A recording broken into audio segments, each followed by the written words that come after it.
नमस्ते बच्चों, आप सब कैसे हो। पिछले कक्षा में हम जो कहानी पढ़ रहे थे, तो क्या आपको याद है कहानी का नाम क्या है? बताइए बच्चों, कहानी का नाम क्या है? कहानी का नाम है नंगे पैर। तो बताइए, नंगे पैर कहानी के कवि का नाम क्या है? नंगे पैर कहानी का कवि का नाम है वेंकटेश माडगुलकर, है ना। तो फिर एक सवाल है कि बेबी ने दरवाजे पर किसको देखा? बताइए, बेबी ने दरवाजे पर किसको देखा? बेबी ने दरवाजे पर पोस्टमैन को देखा। तो पोस्टमैन बेबी के घर क्यों आया जाया करता था? पोस्टमैन बेबी के घर में खत देने के लिए, डाक देने के लिए आया जाया करता था। फिर पोस्टमैन के नंगे पैर देखकर बेबी ने क्या सोचा? പോസ്റ്റ്മാൻ കാലിൽ ചെരുപ്പിടാതെ നടക്കുന്നത് കണ്ടപ്പോൾ ബേബി എന്താണ് ചിന്തിച്ചത്? बेबी ने सोचा कि कदाचित उसके जूते फट गए होंगे या मरम्मत के लिए होकर आते होंगे। बेबी എന്ത് ചിന്തിച്ചു? ചിലപ്പോൾ പോസ്റ്റ്മാന്റെ ചെരുപ്പ് പൊട്ടിയിരിക്കാം, ചിലപ്പോൾ റിപ്പയർ ആയിട്ട് വരുന്നതായിരിക്കാം, അല്ലേ? तो बच्चों, आप जानते हैं कि पिछले कक्षा में हम कहाँ तक पढ़े? याद है? ഇപ്പോൾ കുട്ടികളെ നിങ്ങൾക്കറിയോ, കഴിഞ്ഞ ക്ലാസ്സിൽ നമ്മൾ ഈ നംഗേ പേർ എന്ന കഥ എവിടെയാണ് നിർത്തിയത്? ഓർമ്മയുണ്ടോ നിങ്ങൾക്ക്? അപ്പോൾ ഒന്ന് ഓർത്തു നോക്കാം. നമ്മൾ എവിടെ വരെയാണ് എടുത്തത്? ആ പോസ്റ്റ്മാന് ബേബിയുടെ വീട്ടിലേക്ക് കത്തെടുത്തോണ്ട് വരികയായിരുന്നു, അല്ലേ? അപ്പോൾ എല്ലാ ദിവസവും വരുന്നുണ്ടായിരുന്നു ബേബിക്ക് കത്ത് കൊടുക്കാൻ വേണ്ടിയിട്ട്. അപ്പോൾ എന്താ സംഭവിച്ചത്? ബേബി എങ്ങനെയുള്ള കുട്ടിയായിരുന്നു? ഒരു ഭിന്നശേഷിക്കാരിയായിരുന്നു ബേബിക്ക് ഒരു കാലില്ലായിരുന്നു. ബൈസാക്കി ഊന്നുവടിയുടെ സഹായത്തോടു കൂടിയായിരുന്നു ബേബി പതുക്കെ നടന്ന് വരാന്തയിൽ എത്തുന്നത് കത്ത് വാങ്ങാൻ വേണ്ടിയിട്ട്, അല്ലേ? അപ്പോൾ ഒരു ദിവസം എന്ത് സംഭവിച്ചു? പോസ്റ്റ്മാൻ കത്ത് ബേബിയുടെ കൈകളിൽ കൊടുക്കുമ്പോൾ ബേബി ആരുടെ കാലിലേക്ക് നോക്കി? പോസ്റ്റ്മാന്റെ കാലിലേക്ക് നോക്കിയാണ്. എന്താണ് സംഭവിച്ചത്? പോസ്റ്റ്മാന്റെ കാലിൽ എന്തില്ലായിരുന്നു? ചെരുപ്പിട്ടില്ലായിരുന്നു പോസ്റ്റ്മാൻ. അപ്പോഴാണ് ബേബി ഇങ്ങനെ ചിന്തിക്കുന്നത്, ചിലപ്പോൾ പോസ്റ്റ്മാന്റെ ചെരുപ്പുകൾ എന്ത് ചെയ്തിരിക്കാം? പൊട്ടിയിരിക്കാം, ചിലപ്പോൾ അത് റിപ്പയറിക്ക് കൊടുത്തിട്ടുണ്ടാവാം. അപ്പോൾ ഇസ് തർക്കമേ ബേബി കോ അച്ഛാ ലഗാ എന്ന് പറഞ്ഞാൽ ബേബി ഈ ചിന്തകൾ കൊണ്ട് ചിലപ്പോൾ എങ്ങനെയാണ് പോസ്റ്റ്മാന്റെ ചെരുപ്പ് റിപ്പയർ ആയിട്ട് വരുന്നതായിരിക്കാം. ഈ തർക്കത്തിലോട് ചിന്തിച്ചുകൊണ്ടുണ്ടായിരുന്നു. ധീരെ പതുക്കെ എന്ത് സംഭവിച്ചു? ബേബിയുടെ മനസ്സിൽ നിന്ന് ആ ചിത്രം മാഞ്ഞുപോയി. അപ്പൊ ഇതുവരെയാണ് നമ്മൾ കഴിഞ്ഞ ക്ലാസ്സിൽ പഠിച്ചത്. അപ്പൊ ഇന്ന് അതിന്റെ തുടർന്നുള്ള ഭാഗങ്ങൾ നമുക്ക് നോക്കാം എന്തെല്ലാം സംഭവിക്കുന്നത്. जाड़ा गया और गर्मी आई, धूप कुछ तेज पड़ने लगी थी, कोलतार की सड़क तपने लगी थी, पर पोस्टमैन आता। उसके पास छाता नहीं, साइकिल नहीं और जूता भी नहीं था. ജാടാ ഗയ, ജാട എന്ന് പറഞ്ഞാല് തണുപ്പ് കാലം, മഞ്ഞുകാലം, അല്ലേ? ഈ മഞ്ഞുകാലം കഴിഞ്ഞിരുന്നു. ഏത് കാലം വന്നു? ഗർമിയായ, ഗർമി എന്ന് പറഞ്ഞാൽ വേനൽക്കാലം, ഭയങ്കര ചൂട്, അല്ലേ? ചൂട് കാലം വന്നു. ധൂപ്പ് കുച്ച് തേസ് പഡ്നെ ലഗി തി. ധൂപ്പ് എന്ന് പറഞ്ഞാൽ എന്താ? വെയിൽ. വെയിൽ എങ്ങനെയായിരുന്നു? വളരെ ശക്തമായിരുന്നു വെയിൽ. കൊലത്താർക്ക് സടക് തപ്നെ ലഗി തി. കൊലത്താർ എന്ന് പറഞ്ഞാൽ എന്താ? ടാറിട്ട റോഡ്. അപ്പൊ ഈ ടാറിട്ട റോഡ് എങ്ങനെയാണ്? തപ്നെ ലഗി തി. തപ്ന എന്ന് പറഞ്ഞാല് ചൂട് കൂടുതലായിരുന്നു. അപ്പൊ നമ്മൾ നോക്കിയ ടാറിട്ട റോഡില് ചെരുപ്പില്ലാതെ ഒന്ന് നടന്നു പോയാൽ എങ്ങനെ ഉണ്ടാവും നമുക്കറിയാം, അല്ലേ? അപ്പോ ഈ റോഡ് എങ്ങനെയായിരുന്നു? പൊള്ളുകയായിരുന്നു. പര പോസ്റ്റ്മാൻ ആത്താത്ത. പക്ഷെ അങ്ങനെ ആണെങ്കിലും എന്ത് ചെയ്യും? പോസ്റ്റ്മാൻ വരുമായിരുന്നു. എല്ലാ ദിവസം ആ പൊള്ളുന്ന റോഡിലൂടെ നടന്നുകൊണ്ട് വരുമായിരുന്നു. ഉസ്കെ പാസ് ചാത്ത നഹി, സൈക്കിൾ നഹി. ആ പോസ്റ്റ്മാന്റെ കയ്യിൽ എന്തുണ്ടായിരുന്നില്ല? ചാത്ത. ചാത്ത എന്ന് പറഞ്ഞാൽ എന്താ? കൊട. കൊടയും ഉണ്ടായിരുന്നില്ല, സൈക്കിളും ഉണ്ടായിരുന്നില്ല അദ്ദേഹത്തിന്റെ കയ്യിൽ. ജൂത്ത, ജൂത്ത പറഞ്ഞാൽ ചെരുപ്പ്, ചെരുപ്പ് ഉണ്ടായിരുന്നില്ല. ധൂപ് സെ ഉസ്കാ ചെഹറ ലാൽ പീല ഹോത്ത. ധൂപ്പ്, ഈ വെയിലത്ത് നടന്നു പോകുമ്പോഴത്തേക്ക് ഈ പോസ്റ്റ്മാൻ്റെ മുഖം എങ്ങനെയായി മാറും? ലാൽ പീല, ചെഹറ എന്ന് പറഞ്ഞ മുഖമാണ്. ആ പോസ്റ്റ്മാൻ്റെ മുഖം എങ്ങനെയാവും? ലാൽ പീല, ചുവന്നതും മഞ്ഞ നിറത്തിലായി മാറും. അല്ല നോക്കിയാൽ നിങ്ങൾ ഭയങ്കര ചൂടുള്ള സമയത്ത് അല്ലെങ്കിൽ വെയിലത്താണ് നിങ്ങൾ നടന്നു പോവുകയാണെങ്കിൽ നമ്മൊരു തണൽ കിട്ടുന്ന സ്ഥലത്ത് നിൽക്കുമ്പോൾ നമ്മുടെ മുഖം എങ്ങനെ ഉണ്ടാവും? ചുവന്നിട്ടുണ്ടാവും അല്ലേ? അപ്പം അതേമാതിരിയായി മാറി ഈ പോസ്റ്റ്മാൻ്റെ അവസ്ഥ. കാരണം നിങ്ങൾക്ക് എല്ലാവർക്കും അറിയാം പോസ്റ്റ്മാൻ്റെ ജോലിയെ കുറിച്ചിട്ട് കുറേ നടന്നിട്ട് പോകണല്ലേ. അപ്പോൾ അതുമാതിരിയായി മാറി പോസ്റ്റ്മാൻ്റെ മുഖം. പസീനെ സെ ഉസ്കി ഖമീസ് പീഠ് സെ ചിപ്കി റഹതി തി. പസീന എന്ന് പറഞ്ഞാൽ എന്താ? വിയർപ്പ്. അപ്പോൾ വിയർപ്പ് കൊണ്ട് ഈ പോസ്റ്റ്മാൻ്റെ കമീസ് എന്ന് പറഞ്ഞ ഷർട്ട്, അദ്ദേഹം ധരിച്ചിരുന്ന ഷർട്ട് പീഠ് സെ ചിപ്കി റഹതി തി. പീഠ് എന്ന് പറഞ്ഞാൽ പുറത്ത് ചിപ്കി, ഒട്ടിപ്പിടിക്കായിരുന്നു, ഒട്ടിപ്പിടിച്ചിരിക്കുന്നു അല്ലെ. നമ്മ വെയിലത്ത് അധികം പോയി കഴിഞ്ഞാൽ നമ്മ വിയർക്കും. അപ്പോൾ ആ വിയർത്തത് കൊണ്ട് നമ്മുടെ ധരിച്ച ഷർട്ടിനെയും പറ്റിപ്പിടിക്കും നമ്മുടെ അല്ലേ പുറത്തില്. അപ്പം അങ്ങനെ തന്നെ സംഭവിച്ചിരുന്നു ഈ പോസ്റ്റ്മാൻ്റെത്. പിന്നെ എന്ത് നോക്കാം? സൂക്കെ അദറോ പർ വസ്സബാൻ ഫിറാക്കർ ലൽചീലി ഹസി ഹസ്ത ഔർ ഡാക്ക് ദേക്കർ ലോട്ട് ജാത്ത. സൂക്കെ അദറോ പർ, സൂക്കെ എന്ന് പറഞ്ഞാൽ ഉണങ്ങിയ, അദറോ പർ, അദറോ എന്ന് പറഞ്ഞാൽ ചുണ്ടുകളാണ്.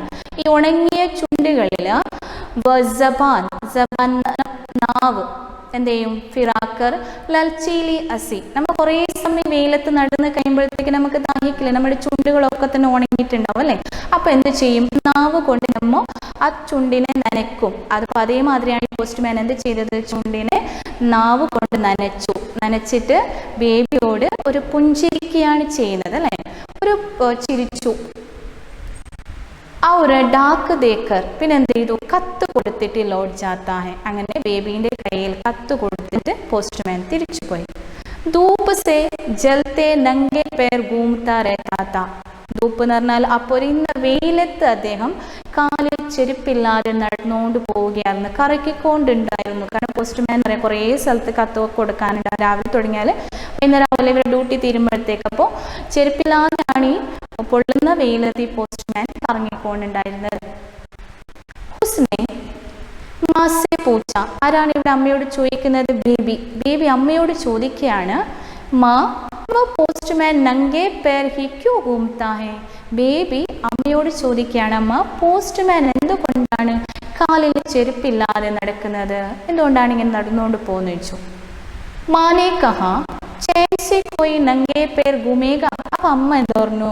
അമ്മ ബേബിയോട് പറയാണ്, ചെയിൻ എന്ന് പറഞ്ഞാൽ സമാധാനത്തോട് ആരെങ്കിലും കാലിൽ ചെരുപ്പിടാണ്ട് നടക്കാൻ ആഗ്രഹിക്കുമോ? നമ്മളും ആഗ്രഹിക്കുമോ ചെരുപ്പില്ലാതെ നടക്കാൻ വേണ്ടിയിട്ട്? അല്ലെ, നമുക്ക് പറ്റില്ല, ബുദ്ധിമുട്ടാണ്. അപ്പം അമ്മ പറഞ്ഞു സമാധാനത്തോട് ആരും ആഗ്രഹിക്കില്ല ചെരുപ്പില്ലാതെ നടക്കാന്ന് പറഞ്ഞു. ബേട്ടി പേരോമേ ഡാലിനേക്ക് ഉസെ മിൽത്താ നാ ഹോഗ. അമ്മ എന്ത് പറഞ്ഞു? അദ്ദേഹത്തിന് ചെരുപ്പ് കാലിൽ ധരിക്കാൻ വേണ്ടി ചിലപ്പോൾ കിട്ടിയിട്ടുണ്ടാവൂല, അയാളുടെ കയ്യിൽ ഉണ്ടായിരിക്കൂല. അതുകൊണ്ടാണ് ആ പോസ്റ്റ്മാൻ ചെരുപ്പ് ധരിക്കാതെ പോകുന്നത്. ബേബിയെ മൻ നിശ്ചയിക്കുക.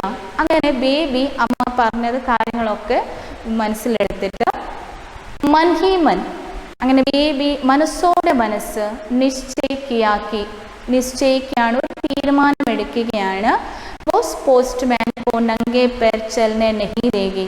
അങ്ങനെ ബേബി മനസ്സോടെ മനസ്സൊരു തീരുമാനം എടുത്തു, ഇനി മുതൽ ആ പോസ്റ്റ്മാനെ ഞാൻ ചെരുപ്പില്ലാതെ നടക്കാൻ അനുവദിക്കൂല എന്ന് തീരുമാനിക്കാൻ. ഇങ്ങനെയുള്ള തീരുമാനമാണ് ബേബി എടുക്കുന്നത്. നമുക്ക് നോക്കാം എന്താണ് ചെയ്യാൻ പോകുന്നത്. തൈ കർത്തേ ഹി ഉസേ സുഖാദ അനുഭൂതി ഹുയി.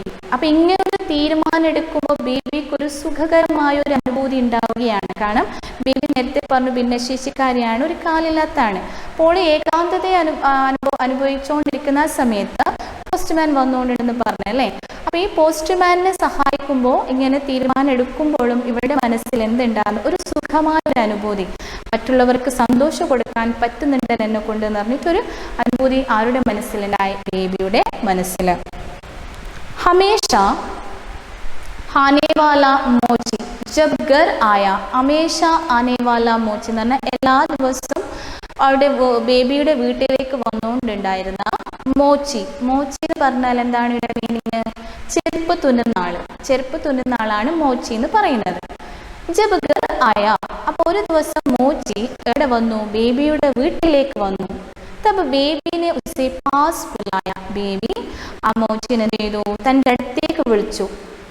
और 5 रुपया उसके हाथ में देकर, അങ്ങനെ 5 രൂപ ആരുടെ കയ്യിൽ കൊടുത്തു? ഈ മോച്ചിയുടെ കയ്യിൽ, ചെരുപ്പ് തുന്നുന്ന ആളുടെ കയ്യിൽ ബേബി കൊടുക്കുകയാണ്. അത് കൊടുത്തിട്ട് ധീമേ ആവാസ് മേ, ധീമേ എന്ന് പറഞ്ഞാൽ ആരും കേൾക്കാത്ത മാതിരി പതിയെ സ്വരത്തിൽ ബേബി പോസ്റ്റ്മാൻ ആരോട് പറയാണ്? ചെരുപ്പ് തുന്നുന്ന ആളോട് പറയാണ്. എന്താണ്? ആവാസ് മേ കഹാ മുझे इसके जूते बनवा दो, എനിക്ക് ഈ പൈസ കൊണ്ട് എന്തുണ്ടാക്കി തരണം? ചെരുപ്പ് ഉണ്ടാക്കി തരാൻ വേണ്ടിയിട്ട് പറഞ്ഞു. എത്ര പൈസയാണ് കൊടുത്തിട്ടുള്ളത്? 5 രൂപ അല്ലെ? ഈ 5 രൂപയ്ക്ക് ചെരുപ്പ് തുന്നി തരാൻ വേണ്ടി, ഉണ്ടാക്കി തരാൻ വേണ്ടിയിട്ട് ബേബി പറഞ്ഞു. ഹരീബാനെ സിർ ഹിലാക്കർ കഹാ. ഹരീബ എന്ന് പറഞ്ഞാൽ ആരാണ്? നേരത്തെ ഞാൻ പറഞ്ഞ ചെരുപ്പ് തുന്നുന്ന ആളുടെ പേരാണ് ഹരീബ. അപ്പൊ ഹരീബാനെ സിർ ഹിലാക്കർ, സിർ എന്ന് പറഞ്ഞാൽ തല ആട്ടിയിട്ട് പറഞ്ഞു. എന്താണ്? ബനാദുങ്ക ബനാ പറഞ്ഞു, ചെരുപ്പ് തുന്നിത്തരാ സഹോദരി എന്ന് പറഞ്ഞു. നാപ്പ് ലേലു, നാപ്പ് എന്ന് പറഞ്ഞാൽ എന്താ? അളക്കണം അല്ലേ? ചെരുപ്പ് ഉണ്ടാക്കണമെങ്കിൽ അളവെടുക്കണ്ടേ? അങ്ങനെ ഞാൻ നിന്റെ അളവെടുത്തോട്ട് എന്ന് പറഞ്ഞു. വഹ് ബോലി അരെ മേരാ പേർക്കാ നഹി. ഇപ്പോൾ ഹരീബ എന്ത് പറഞ്ഞു? ഞാനിപ്പോൾ ചെരുപ്പിൻ്റെ അളവെടുക്കാം, കാലിൻ്റെ അളവെടുക്കാം. അളവെടുക്കുമ്പോൾ പറഞ്ഞു ബേബി എന്ത് പറഞ്ഞു? ഹരീബ ഇത് എനിക്ക് വേണ്ടിയിട്ടല്ല ചെരുപ്പ് എന്ന് പറഞ്ഞു. ഫിർ കിസ്കേ ലിയേ, ഹരീബ ചോദിച്ചു നിനക്കല്ലെങ്കിൽ പിന്നെ ആർക്ക് വേണ്ടിയിട്ടാണ് ചെരുപ്പ് എന്ന് ചോദിച്ചു. ഹരീബാനെ പൂച്ച, ആര് ചോദിച്ചു? ഹരീബ ചോദിച്ചു. ഇസ് പ്രശ്ന കോ സുൻകർ ബേബി ഉൽझन में पड़ गई. അപ്പൊ ഈ ചോദ്യം, ഏത് ചോദ്യമാണ് അവിടെ വന്നു? കാരണം ചെരുപ്പ് ആർക്ക് വേണ്ടിയിട്ടാണ് റെഡിയാക്കേണ്ടതെന്ന് ചോദിച്ചിട്ടാകുമ്പോൾ ബേബിയുടെ മനസ്സിൽ എന്ത് വന്നു? എക് ഉൽझन, ഉൽझन എന്ന് പറഞ്ഞാൽ ആശയക്കുഴപ്പമുണ്ടായി. എന്ത് ചെയ്യും? ആർക്ക് വേണ്ടിയിട്ടും ഞാൻ പറയും അല്ലേ? ഉസ്കോ ലഗാ കി മാനോ അബ് സാരാ ഖേൽ ബിഗഡ് ജാ രഹാ താ. അപ്പോൾ ബേബിക്ക് തോന്നി ഞാൻ വിചാരിച്ച ഈ പ്ലാനൊക്കെ തന്നെ ഇല്ലാതാവും എന്ന് പറഞ്ഞാൽ, ഇപ്പോൾ ആർക്കാണ് ചെരുപ്പ് തുന്നുന്നത് പറഞ്ഞാൽ വിചാരിച്ച പ്ലാനൊക്കെ തന്നെ തകർന്നു പോകുമോ എന്ന് ബേബിക്ക് തോന്നി. അന്തമേ പ്രതീക്ഷ കർത്തേ മോചി സെ കഹാ. അങ്ങനെ ഇവിടെ അവസാനം എന്ത് ചെയ്തു? ഒരു പ്രതീക്ഷയോടുകൂടെ മോച്ചിയോട് പറയാണ്, ഹരീബാട് പറയാണ്, 2 दिन के बाद ആവും. അങ്ങനെ ഒരു പ്രതീക്ഷയോടുകൂടി ഹരീബാട് പറഞ്ഞെന്താണ്? 2 ദിവസം കഴിഞ്ഞിട്ടായിട്ട് നിങ്ങൾ വാ, ആ സമയത്ത് ഞാൻ അത് തരാനേക്ക് ചെരുപ്പിൻ്റെ അളവ് തരാം, കാലിൻ്റെ അളവ് എടുത്തിട്ട് തരാമെന്ന് പറഞ്ഞു. 2 दिन के बाद ആവും എന്ന് പറഞ്ഞല്ലേ. ഹരീബ മേ മാപ്പ് ദൂങ്കി എന്ന് പറഞ്ഞു. ഹരീബ ഞാൻ ഏക്ക് അളവ് തരാമെന്ന് പറഞ്ഞു. दूसरे दिन पोस्टमैन आया, थोड़ी देर तक एक एक कर डाक देकर चला गया. दूसरे दिन പറഞ്ഞാൽ അടുത്ത ദിവസം ആര് വന്നു? പോസ്റ്റ്മാൻ വന്നു, കത്ത് കൊടുക്കാൻ വേണ്ടിയിട്ട് വന്നു. അങ്ങനെ കത്ത് കൊടുത്തിട്ട് തോടി ദേർ തക്, തോടി എന്ന് പറഞ്ഞാൽ കുറച്ച് സമയം വരെ, ഏക് ഏക് ഡാക്ക് ദേക്കർ ഓരോ കത്തുകൾ കൊടുത്തിട്ട് പോസ്റ്റ്മാൻ പോയി. डाकू को कुर्सी पर रखकर बेबी आहते के किनारे आई.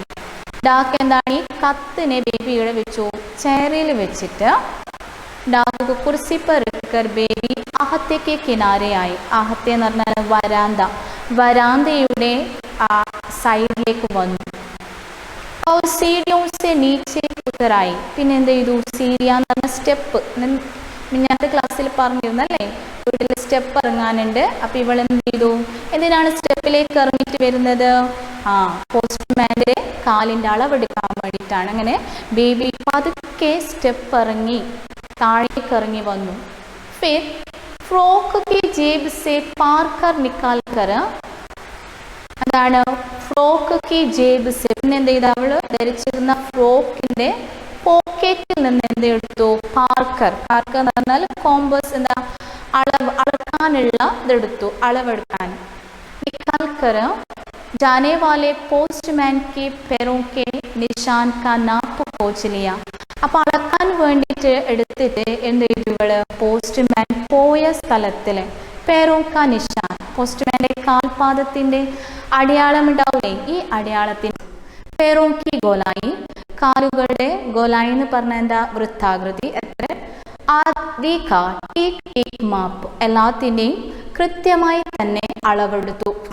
മാപ്പിലേക്കർ ഫിർ കമ്പനിയെ ആകെ, അളവെടുത്ത് കഴിഞ്ഞിട്ടായിട്ട് ബേബി എവിടെ പോയി? വീണ്ടും തൻ്റെ മുറിയിലേക്ക് ബേബി പോയി. ഹരീബ മോച്ചി കോ കാം മില. അങ്ങനെ പിറ്റേ ദിവസം ആര് വന്നു? ഹരീബ വന്നു. ഹരീബ ഡെയിലി എന്ത് കൊടുത്തു? ജോലി കൊടുത്തു അല്ലേ? 5 രൂപ കൊടുത്തിരുന്നു ചെരുപ്പ് ഉണ്ടാക്കാൻ വേണ്ടിയിട്ട്. उसने हिसाब से जूते तैयार किए और बेबी को लाकर दे दी. അങ്ങനെ ബേബി കൊടുത്ത 5 രൂപയുടേതും പിന്നീട് അളവ് കൊടുത്തു അല്ലെ, കാലിന്റെ അളവ്, അതും വെച്ചിട്ട് മോച്ചി എന്ത് ചെയ്തു? ചെരുപ്പ് തയ്യാറാക്കിയിട്ട് ബേബിയുടെ കൈകളിൽ കൊണ്ട് കൊടുത്തു. और तब होली का त्योहार मनाया जा चुका था. तब होली का त्योहार, ബേബിന്റെ കൈകളിൽ ചെരുപ്പ് കൊടുത്തില്ലേ? തബ് ഹോലി കാ ത്വാഹാർ മനായ ജാ ചുകാ താ. ഹോലി കാ ത്വാഹാർ എന്ന് പറഞ്ഞാൽ ഹോലി ഫെസ്റ്റിവൽ ആണ്. നിങ്ങൾ ഹോലി ഫെസ്റ്റിവലിനെ കുറിച്ചിട്ട് കേട്ടിട്ടുണ്ടോ? होली फेस्टिवल होली वसंत ऋतु में मनाया जाता है. एक भारत का प्रसिद्ध प्रमुख फेस्टिवल है, त्योहार है. അപ്പോൾ ഹോലി എന്ന് പറയുന്ന വസന്തകാലത്താണ് ഹോളി ആഘോഷിക്കുന്നത്. ഇതാണ് നമ്മുടെ ഇന്ത്യയിൽ തന്നെ വളരെ പ്രസിദ്ധമായ ഒരു ഫെസ്റ്റിവൽ കൂടിയാണ്. മാർച്ച് കെ മഹീനെ മനാത്തെ ഹൈ. ഈ ഫെസ്റ്റിവൽ എപ്പോഴാണ് ആഘോഷിക്കുന്നത്? മാർച്ച് മാസങ്ങളിലാണ് ഹോളി ആഘോഷിക്കുന്നത്. ഇങ്ങനെയാണ് ഹോലി വിഭിന്ന രംഗോ കെ സാത്ത് മനായെ ജാത്തെ ഹൈ. ഹോലി എന്ന് പറഞ്ഞാൽ വ്യത്യസ്ത തരത്തിലുള്ള നിറങ്ങൾ ഉപയോഗിച്ചിട്ടാണ് ഇവർ ഹോളി ആഘോഷിക്കുന്നത്. അപ്പോൾ ഏക് ദൂസരേക്ക് മുഖ് പർ ലഗാത്തെ ഹൈ. അപ്പോൾ ഒരാളുടെയും മറ്റൊരാളുടെ മുഖത്തേക്കും ശരീരത്തിലൊക്കെ തന്നെ നിറങ്ങൾ ചേർത്തിട്ടാണ് ഇവർ എന്ത് ചെയ്യുന്നത്? ഹോളി ആഘോഷിക്കുന്നത്. അപ്പോൾ ഈ ഹോളി സമയത്ത് തന്നെ ഇവർ എന്തും കൊടുക്കുന്നുണ്ട്? ഒരു ഉപഹാരം എന്ന് പറഞ്ഞത് ഗിഫ്റ്റും കൊടുക്കുന്നുണ്ട്. അതാണ് ഇവിടെ നേരത്തെ മുകളിൽ പറഞ്ഞതാണ് ഹോലി കാ ത്വാഹാർ മനായ ജാ ചുകാ താ. ഹോളിയുടെ ഫെസ്റ്റിവൽ കഴിഞ്ഞിരുന്നു. അപ്പൊ ചെരുപ്പെല്ലാം റെഡിയാക്കി കഴിഞ്ഞു. ഹോളിയുടെ ഫെസ്റ്റിവൽ കഴിഞ്ഞ ശേഷമാണ് ആര് വരുന്നത്? നോക്കാം. മനായ ജാ ചുകാ താ. दोपहर को പോസ്റ്റ്മാൻ കബ് ആയേഗ. ദോപ്പർ എന്ന് പറഞ്ഞാൽ ഉച്ച സമയത്ത് പോസ്റ്റ്മാൻ എപ്പോൾ വരുമെന്ന് ആര് കാത്തിരുന്നു? ബേബി കാത്തിരിക്കുകയാണ്. ഇതിനാണ് ഇവർ ഹോളിയുടെ ഫെസ്റ്റിവലിന്റെ ഭാഗമായിട്ട് ഗിഫ്റ്റ് കൊടുക്കുന്നുണ്ട്. അപ്പോൾ ബേബി എന്ത് ചെയ്യാണ്? ഒരു ഗിഫ്റ്റ് തയ്യാറാക്കിയിട്ട് പോസ്റ്റ്മാന് കൊടുക്കാൻ വേണ്ടിയിട്ട് കാത്തിരിക്കുകയാണ്. അപ്പോൾ പ്രതീക്ഷിച്ചുകൊണ്ടിരിക്കുകയാണ്. इसकी प्रतीक्षा करती हुई बेबी बैठ गई. ആരുടെ പ്രതീക്ഷിച്ചിട്ടാണ് ഇരിക്കുകയാണ്? പോസ്റ്റ്മാനെ കാത്തിരിക്കുകയാണ്. എപ്പോഴാണ് ഈ പോസ്റ്റ്മാൻ വരുന്നത് എന്ന് പറഞ്ഞിട്ട് ബേബി കാത്തിരുന്നു. दोपहर को പോസ്റ്റ്മാൻ ആയ. അപ്പോൾ ഉച്ച സമയത്ത് ആര് വന്നു? പോസ്റ്റ്മാൻ വന്നു. और बेबी के आने की राह देखने लगा. പോസ്റ്റ്മാൻ വന്നു. വന്നിട്ട് ആരെ കാത്തിരിക്കുകയാണ്? ബേബീനെ. എന്തിനാണ്? കത്ത് കൊടുക്കാൻ അല്ലെ. ബേബിക്ക് അകത്തുനിന്ന് പുറത്തേക്ക് വരാൻ കുറച്ച് സമയം എടുക്കും. അങ്ങനെ ബേബീനെ കാത്തിരിക്കുന്നു. धीरे धीरे बेबी आई और पुराने अखबार में लिपट कर एक बंडल लेकर आहते में खड़ी हो गई. ധീരെ ധീരെ എന്ന് പറഞ്ഞാൽ പതുക്കെ പതുക്കെ ബേബി അകത്ത് നിന്ന് പുറത്തേക്ക് വന്നു. അപ്പൊ ബേബിന്റെ കയ്യിൽ എന്തോ ഉണ്ട്. എന്താണ്? ബേബിക്ക് ഹാത്തോമേ എന്തുണ്ടായിരുന്നു? എക് ബണ്ടൽ. ബണ്ടൽ എന്താണ്? ഒരു അഖ്ബാറിനെ ലിപ്പട്ട് കർ എക് ബണ്ടൽ. അഖ്ബാർ പുരാനെ അഖ്ബാർ എന്ന് പറഞ്ഞാൽ ഒരു പഴയ ന്യൂസ് പേപ്പറിൽ ലിപ്ഡാക്കർ എന്ന് പറഞ്ഞാൽ പൊതിഞ്ഞ് എക് ബണ്ടൽ എന്ന് പറഞ്ഞാൽ എന്താ? ഒരു കെട്ടുണ്ടായിരുന്നു ബേബിയുടെ കയ്യിൽ. ആഹത്തേമേ കടി ഹോകെ. അതും പിടിച്ചോണ്ട് ഒരു പഴയ പേപ്പറിൽ ഒരു പൊതിഞ്ഞിട്ട് ഒരു കെട്ട് ആരുടെ കയ്യിലുണ്ടായിരുന്നു? ബേബി. ഇതും പിടിച്ചോണ്ട് ബേബി എവിടെ നിൽക്കുകയായിരുന്നു? ആഹത്തേമേ എന്ന് പറഞ്ഞാൽ വരാന്തയിൽ നിൽക്കുകയായിരുന്നു. ഹമേശാ കി तरह वह मुस्कुराया और पत्रों का गड्ढा उसने बेबी के हाथ में दे दी. ഹമേശാ കി तरह എല്ലാ ദിവസത്തെ പോലെ പോസ്റ്റ്മാന് ബേബീനെ കണ്ടപ്പോൾ മുസ്കുരായ ഒരു പുഞ്ചിരിച്ചു. और पत्रों का गड्ढा എന്ന് പറഞ്ഞാൽ കത്തുകളുടെ ഒരു കെട്ടുണ്ടായിരുന്നു. ആ കെട്ട് ആരുടെ കയ്യിൽ കൊടുത്തു? ബേബിയുടെ കൈകളിൽ കൊടുത്തു. बेबी ने टोका, अजय तुमने होली का उपहार नहीं मांगा. पोस्टमैन ने कहा, मांगूंगा बहन जी. ബേബി എന്ത് ചെയ്തു? ബേബീനെ ടോക്ക എന്ന് പറഞ്ഞാൽ ഇടയ്ക്ക് കയറി ബേബി പറയുകയാണ്, അജയ് തുമ്നെ ഹോലി കാ ഉപഹാർ നെഹി മാങ്ക. പോസ്റ്റ്മാനോട് പറയുകയാണ്, നിങ്ങൾ ഹോലിയുടെ ഉപഹാർ എന്താണ്? ഗിഫ്റ്റ്. ഉപഹാരം വാങ്ങില്ലല്ലോ എന്ന് ചോദിച്ചു. പോസ്റ്റ്മാനെ കഹ. അപ്പോൾ പോസ്റ്റ്മാൻ എന്ത് പറഞ്ഞു? മാങ്കൂങ്ക ബഹൻജി, ഞാൻ ആവശ്യപ്പെടും സഹോദരി എന്ന് പറഞ്ഞു. സാബ് സെ ബേട്ട് നഹി ഓ രഹി ഹെ. സാബ് ആരാണ്? പോസ്റ്റ് ഓഫീസിലെ ഓഫീസറാണ്. ആ ഓഫീസറിനെ കണ്ടുമുട്ടിയ ശേഷം അദ്ദേഹത്തോട് വാങ്ങുമെന്ന് പറഞ്ഞു. യ സുൻത്തെ സുൻത്തെ ने പോസ്റ്റ്മാൻ के हाथ में जूते का बंडल थमा दिया. ഇത് കേട്ടുകൊണ്ടിരിക്കുമ്പോഴാണ് ബേബി എന്ത് ചെയ്തു? പോസ്റ്റ്മാന് കൊടുക്കാൻ വേണ്ടിയിട്ട് ഒരു ചെരുപ്പ് ഉണ്ടാക്കി കൊണ്ടുവന്നിട്ടുണ്ട് അല്ലേ. ഈ ചെരുപ്പിൻ്റെ കെട്ട് പോസ്റ്റ്മാൻ്റെ കൈകളിൽ വെച്ചു കൊടുത്തു. അച്ചരഞ്ജൻ സെ സപക് കർ ഉസ്നെ ബണ്ടൽ खोला. ആശ്ചര്യത്തോടു കൂടെ അമ്പരപ്പോടു കൂടി പോസ്റ്റ്മാൻ എന്ത് ചെയ്തു? ഈ ബണ്ടൽ തുറക്കുകയാണ്. ബേബി കൊടുത്ത കെട്ട് തുറക്കുകയാണ്. ഭീതർ എക് ജോഡി സുന്ദർ ജൂത്തെ. അതിൻ്റെ അകത്ത് എന്തുണ്ടായിരുന്നു? ഒരു സുന്ദരമായ ഒരു ജോഡി ചെരുപ്പുകൾ. പോസ്റ്റ്മാൻ മൻ ഹി മൻ കഹൂട്ട. അപ്പം പോസ്റ്റ്മാൻ ആ ചെരുപ്പ് കിട്ടിയതോടുകൂടി തൻ്റെ മനസ്സോട് മനസ്സ് പോസ്റ്റ്മാൻ ഇങ്ങനെ പറയുകയാണ്, ഇസ് ബച്ചേനെ തോ മുझे നംഗേ പേർ കോ ജൂത്തേ ദിയേ. ഈ കുട്ടി നഗ്നപാദത്തിലൂടെ കാലിലൂടെ നടക്കുന്ന എനിക്ക് ഈ കുട്ടി ചെരുപ്പുകൾ തന്നു. ഉസ്കെ പേർ നഹി. പക്ഷെ ആ കുട്ടിക്ക് എന്തില്ല? കാലുകളില്ല. ഓ മേ നഹി ദേ സക്കൂങ്ക. പക്ഷെ എനിക്ക് ആ കുട്ടിക്ക് കാല് കൊടുക്കാൻ പറ്റുമോ? ഇല്ല, അതെനിക്ക് കൊടുക്കാൻ എന്നെ കൊണ്ട് സാധിക്കില്ല. ആ കുട്ടി എനിക്ക് ചെരുപ്പ് തന്നു, പക്ഷെ ആ കുട്ടിക്ക് എനിക്കെന്ത് കൊടുക്കാൻ പറ്റില്ല? കാലുകൾ കൊടുക്കാൻ പറ്റില്ല എന്ന്. കാം ഖത്തം കർക്കെ വോ Sita post office Gaya. Calm ഖത്തം Karke എന്ന് പറഞ്ഞാൽ തൻ്റെ ജോലി തീർത്തിട്ട് പോസ്റ്റ്മാൻ പെട്ടെന്ന് എവിടേക്ക് പോയി? പോസ്റ്റ് ഓഫീസിലേക്ക് പോയി. ബഡേ സാബ് K table K സാമനെ Jakhar Bola. Bade സാബ് എന്ന് പറഞ്ഞാൽ പോസ്റ്റ് ഓഫീസിൽ ഉണ്ടായിരുന്ന സൂപ്രണ്ടിൻ്റെ അടുത്തേക്ക് പോയിട്ട് പോസ്റ്റ്മാൻ പറയുകയാണ്, എന്താണ്? സഹാബ് മേരി ലൈൻ ബദൽ ദീജിയെ, സിറ്റി മേ കഹി ബി ബദൽ ദീജിയെ എന്ന് പറഞ്ഞു. അപ്പോൾ പോസ്റ്റ്മാന് ബഡേ സാബിനോട് പറയുകയാണ്, സഹാബ് എൻ്റെ ലൈന് മാറ്റിത്തരാൻ പറയുന്നത്. കത്ത് കൊടുക്കുന്ന ഒരു ഡ്യൂട്ടി ഉണ്ടല്ലേ, അപ്പോൾ ഓരോ സെക്ഷനായിട്ടാണ് പോകുന്നത്. അപ്പോൾ അതിൽ നിന്ന് മാറ്റിയിട്ട് വേറെ സ്ഥലത്തേക്ക് തരാൻ വേണ്ടിയിട്ട് പറയുകയാണ്. വേറെ സ്ഥലത്തേക്ക് തരാൻ. എവിടത്തേക്ക് മാറ്റിത്തരാൻ പറഞ്ഞു? മേരി ലൈൻ ബദൽ ദീജിയെ സിറ്റി മേ കഹി ബി ബദൽ കർ ദീജിയെ. സിറ്റിയിൽ, പട്ടണത്തിൽ എവിടെയാണെങ്കിൽ എനിക്ക് മാറ്റിത്തരാൻ വേണ്ടിയിട്ട് പോസ്റ്റ്മാൻ ബഡേ സാബിനോട് പറഞ്ഞു. അപ്പോൾ ബഡേ സാബ് ചോദിക്കുകയാണ്, എന്തുകൊണ്ടാണ് നിങ്ങൾ ലൈൻ മാറ്റിത്തരാൻ വേണ്ടിയിട്ട് പറയുന്നത്? അപ്പോൾ ഇങ്ങനെ ഒരു കുട്ടി ഉണ്ടായിരുന്നു, ആ കുട്ടി എനിക്ക് എന്ത് തന്നു? ചെരുപ്പില്ലാത്ത എനിക്ക് ചെരുപ്പ് തന്നു. അപ്പോൾ എനിക്ക് തിരിച്ചു ആ കുട്ടിക്ക് കൊടുക്കാനൊന്നും എൻ്റെ കയ്യിൽ ഇല്ല, കാരണം ആ കുട്ടിക്ക് കാലില്ല, അതുകൊണ്ട് എനിക്ക് തിരിച്ച് കാല് കൊടുക്കാൻ പറ്റില്ല. അതുകൊണ്ടാണ് ആ ഒരു സഹതാപത്തോടു കൂടി അങ്ങോട്ട് പോകണ്ടേ ഇങ്ങനെ വിചാരിച്ചിട്ടാണ് ആ പോസ്റ്റ്മാൻ എന്ത് പറയുന്നത്? എനിക്ക് എവിടെയെങ്കിലും വേറെ സ്ഥലത്തേക്ക് ലൈൻ മാറ്റി തരാൻ വേണ്ടിയിട്ട് ആരോട് പറയുന്നത്? പോസ്റ്റും അല്ലെങ്കിൽ ബഡേ സാബിനോട് പറയുന്നത്. അപ്പോൾ ഇതിൽ നിന്ന് നമ്മൾ എന്ത് പഠിച്ചു? ഇത് ബേബി അല്ലേ, ഭിന്നശേഷിക്കാരിയായ ബേബി ആയിരുന്നു. ഉച്ചസമയത്തൊക്കെ ഏകാന്തത അനുഭവപ്പെടുമ്പോൾ തൻ്റെ കൂടെ കളിക്കാൻ ആരും ഇല്ലാതിരിക്കുന്ന സമയത്താണ് പോസ്റ്റ്മാൻ വന്നുകൊണ്ടുണ്ടായിരുന്നത്. അപ്പോൾ അവൾ തൻ്റെ നിസ്സഹായതകൾ അല്ലെങ്കിൽ തൻ്റെ കുറവുകൾ മറന്നവൾ മറ്റുള്ളവരെ സഹായിക്കാൻ നോക്കി. അങ്ങനെ എന്ത് ചെയ്യുകയാണ്? പോസ്റ്റ്മാനെ സഹായിച്ചുകൊണ്ട് തൻ്റെ ജീവിതത്തിൽ അവൾ എന്ത് ചെയ്യുകയാണ്? സന്തോഷം കണ്ടെത്തുകയായിരുന്നു ബേബി ഈ കഥയിൽ ചെയ്തത് അല്ലേ. അപ്പോൾ നിങ്ങൾക്ക് ഈ പാഠഭാഗമൊക്കെ തന്നെ മനസ്സിലായിട്ടുണ്ടാവുമല്ലോ. അപ്പോൾ ഈ പാഠഭാഗത്തിൽ നിന്ന് എന്തെങ്കിലും സംശയം ഉണ്ടെങ്കിൽ നിങ്ങൾക്ക് ചോദിക്കാവുന്നതാണ്. ധന്യവാദ്.